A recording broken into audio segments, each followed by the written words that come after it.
America Israel జరుపుతున్న యుద్ధంలో Iran ఊహకందని యుద్ధ తంత్రాలు అమలు చేస్తోంది.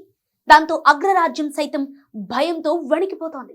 ఇరాన్ మస్కిటో ఫ్లీట్ అనేది చిన్న వేగవంతమైన క్షిపణులు అమర్చిన స్పీడ్ బోట్లు, డ్రోన్ బోట్లు కలిగిన సముద్ర దళం. ఇవి పెద్ద నౌకలపై దోమల దండు దాడి, స్వార్మ్ అటాక్ చేయగలవు. ఈ రకం ఫాస్ట్ బోట్స్ ఇరాన్ వద్ద 1500 వరకు ఉన్నాయి. రెండవ ప్రపంచ యుద్ధంలో పీటీ బోట్ల వ్యూహాలను ఇప్పుడు యాంటీ ఫిష్ మిసైల్ బోట్లతో సమ్మిళితం చేసి ఇరాన్ వాడుతోంది. అమెరికా నౌకాదళానికి ఇది పెద్ద సవాల్. ఎందుకంటే చిన్న బోట్లు రాడర్లో కనిపించడం కష్టమై ఒకసారి దాడి చేస్తే పెద్ద యుద్ధ నౌకల రక్షణ వ్యవస్థలు తట్టుకోలేకపోవచ్చు. సో ఈ బోట్లు సాధారణంగా 20 నుండి 30 మీటర్ల పొడవు ఉంటాయి. దీనికి యాంటీ షిప్ మిసైళ్లు, మెషిన్ గన్స్, డ్రోన్ బోట్లు, మైన్లు వంటి ఆయుధాలు అమర్చబడి ఉంటాయి. ఒకేసారి డజన్ల కొద్ది బోట్లు దాడి చేస్తాయి.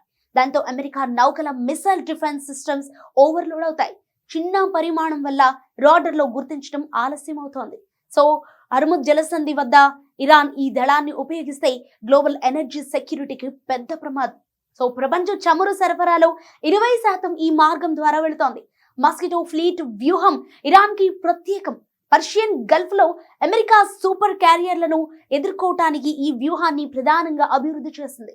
చైనా, ఉత్తర కొరియా, రష్యా వంటి దేశాలు కూడా చిన్న నౌకల దళాలను అసిమెట్రిక్ వార్ఫేర్ కోసం ఉపయోగిస్తున్నాయి. ఇక దోమల దండుకు అమెరికా భయపడుతోంది. కారణం పరిస్థితి సూపర్ క్యారియర్లు వర్సెస్ చిన్న బోట్లుగా మారటమే.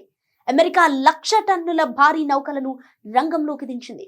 మూకుమ్మడిగా దాడికి దిగే చిన్న బోట్లను భారీ నౌక కూడా పూర్తిగా అడ్డుకోలేదు.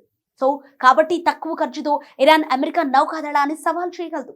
మొత్తం మీద ఇరాన్ మస్కిటో ఫ్లీట్ అనేది తక్కువ ఖర్చుతో అధిక ప్రమాదం కలిగిన వ్యూహాత్మక దళం.